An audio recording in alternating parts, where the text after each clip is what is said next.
Rero bakunzi ba Samuzo mbanje kubasuhuza nizera ko bameze neza. Amakuru ngiye kubagezaho uyu munsi nayo umuyobozi wa polisi ya Gambia yatangiye uruzinduko rw'akazi mu Rwanda. Umuyobozi mukuru wa polisi y'u Rwanda CG Felix Namuhoranye kuri uyu wa mbere tariki ya 2 Ukuboza 2024 yakiriye umuyobozi mukuru wa polisi ya Gambia General Sidima Utata Ulayi ku cyicaro cya polisi Kacyiru. Rero nk'abamwibutsa ukanda subscribe kugira ngo ujye ukomeza kugenda ubona amakuru tujya tubagezaho umunsi ku munsi kandi ku gihe. General Sidima Utata Ulayi yakiriwe mu cyubahiro.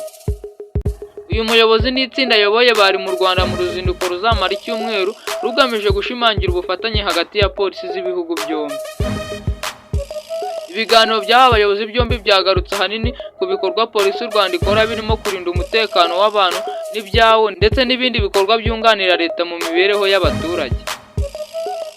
Muri ibi biganiro kandi polisi y'u Rwanda yasangije iya Gambia ibikorwa byatanze umusaruro imaze kugeraho harimo kugabanya impanuka zo mu muhanda hifashishijwe ikoranabuhanga.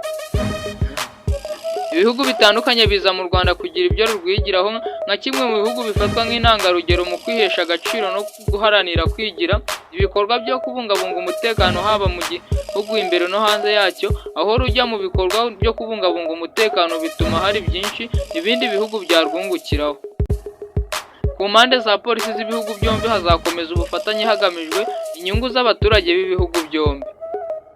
Umuyobozi wa polisi ya Gambia ubwo yari ageze ku cyicaro cya Kacyiru cya polisi y'u Rwanda.